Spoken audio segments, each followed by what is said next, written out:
मैं सागर बोल रहा हूँ। वह नगर जो अपनी ऐतिहासिक धरोहर, सांस्कृतिक वैभव और धार्मिक स्थलों के लिए प्रसिद्ध है।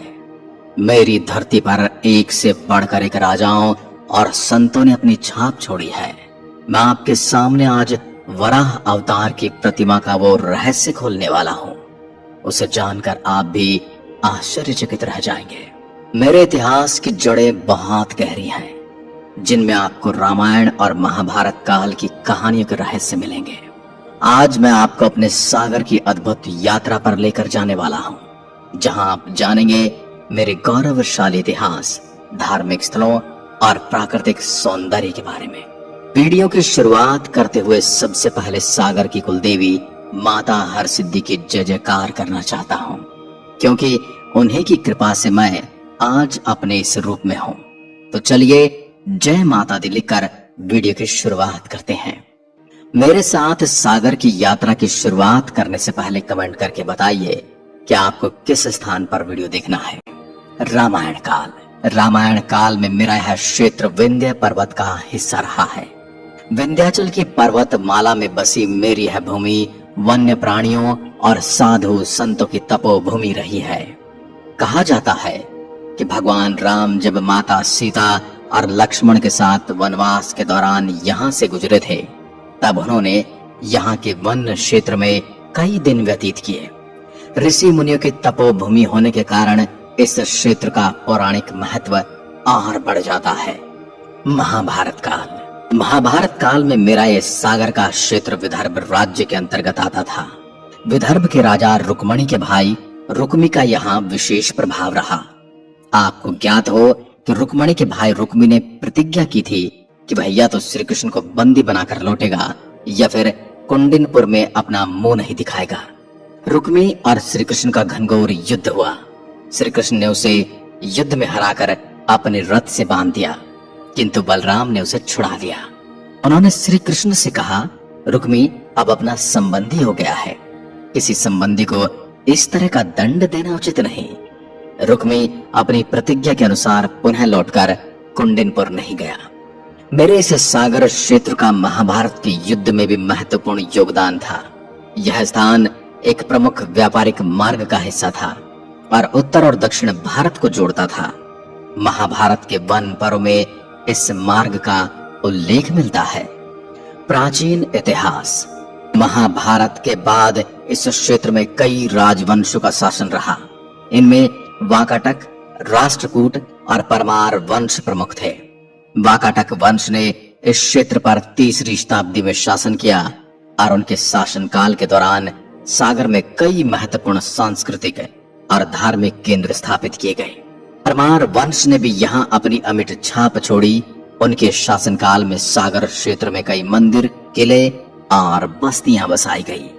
गौंड वंश और मराठा साम्राज्य काल। सागर पर गौंड वंश का भी बहुत अधिक प्रभाव रहा।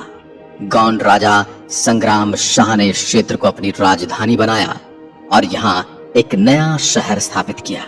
मुगल काल के दौरान सागर पर मुगलों का आक्रमण हुआ, लेकिन गौंड राजाओं ने अपनी कुशल रणनीति से मुगलों का सामना किया और अपने राज्य की स्वतंत्रता को बनाए रखा।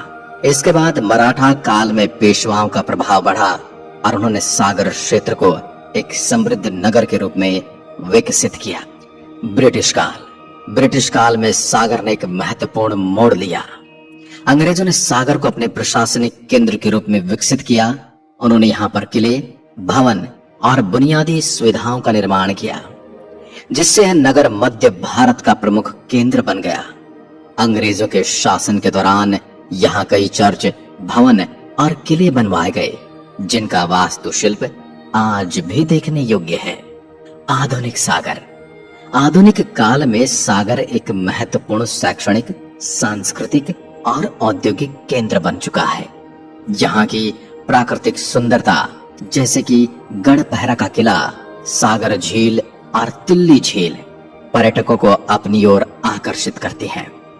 मेरी सीमाएं उत्तर में दमोह जिले तक, पश्चिम में विदिशा जिले तक, दक्षिण में नरसिंहपुर जिले तक और पूर्व में पन्ना जिले तक फैली हुई है।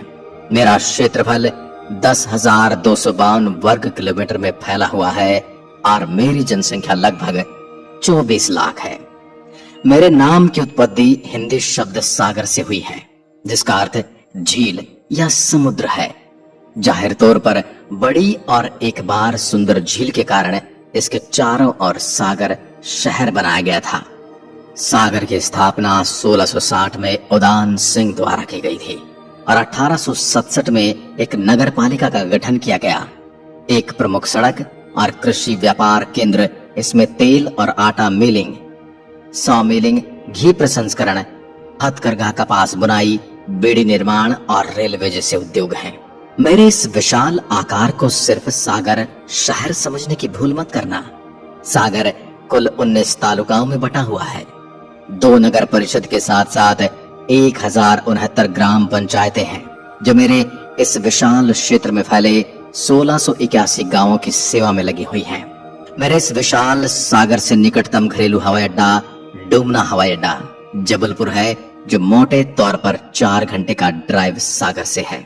दूसरा निकटतम घरेलू हवाई अड्डा राजा भोज हवाई अड्डा भोपाल शहर से 200 किलोमीटर दूर है। ये अच्छी तरह से भारत के सभी प्रमुख शहरों से जुड़ा हुआ है।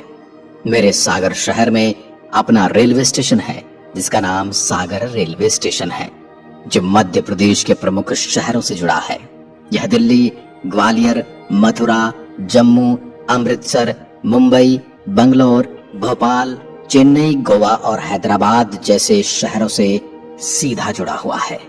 सागर कर्रापुर से 21 किलोमीटर, गिरवर से 29 किलोमीटर, रेवली से 45, गढ़कोटा से 64 किलोमीटर, दमोह से 83 किलोमीटर, जबलपुर से 160 किलोमीटर, भोपाल से 181 किलोमीटर, झांसी से 208 किलोमीटर, मध्य प्रदेश राज्य सड़क परिवहन निगम MPSRTC के माध्यम से इंदौर से 375 किलोमीटर और कुछ निजी यात्रा सेवाएं यहां पर उपलब्ध हैं। आपको बताते हुए हर्ष हो रहा है कि मेरा ये विशाल सागर शहर है, इसको स्मार्ट सिटी योजना में शामिल किया गया है। अभी तक देखा जाए तो मैं स्मार्ट सिटी नहीं हूं, लेकिन जिन परियोजनाओं को लेकर सरकार आगे बढ़ रही है, उसको देखते हुए मैं धीरे धीरे विकास की रफ्तार को पकड़ रहा हूं। अब चलिए मेरे धार्मिक और पर्यटन स्थलों की यात्रा करते हैं। गढ़पहरा किला। गढ़पहरा किला सागर के पास स्थित एक ऐतिहासिक स्थल है। यह किला गोंड राजा संग्राम शाह द्वारा बनवाया गया था और यहाँ से आप सागर शहर का अद्भुत दृश्य देख सकते हैं।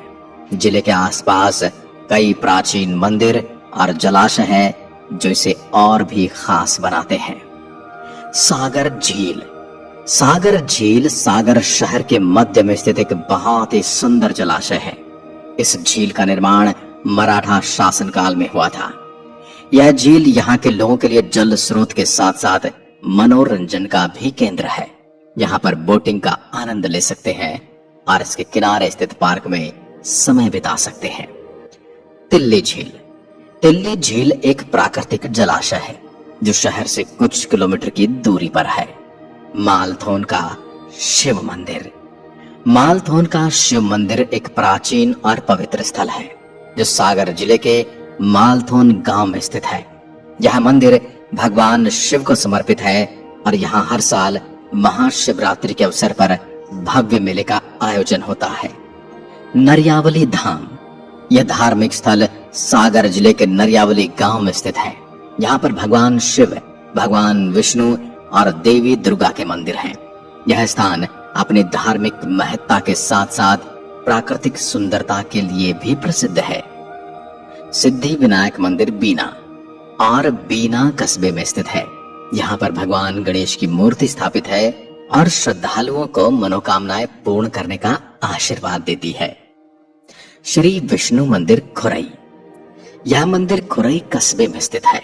भगवान विष्णु को समर्पित यहाँ पर भगवान विष्णु की विशाल प्रतिमा स्थापित है, जो श्रद्धालुओं को आकर्षित करती है। इस मंदिर का निर्माण 18वीं शताब्दी में हुआ था। ऐसे स्थान पर एक विशाल भगवान विष्णु के वराह अवतार की प्रतिमा स्थापित की गई है। इस प्रतिमा के ऊपर देवताओं के प्रतिबिंब उकेरे गए हैं। देखा जाए तो हिंदू धर्म में भगवान वराह की विशेष पूजा अर्चना की जाती है। उत्तर प्रदेश में हुए कुछ घटनाओं के बाद वहां के बहुत सारे व्यापारी अपनी दुकानों के बाहर भगवान वराह की तस्वीरें लगाना आरंभ कर चुके हैं।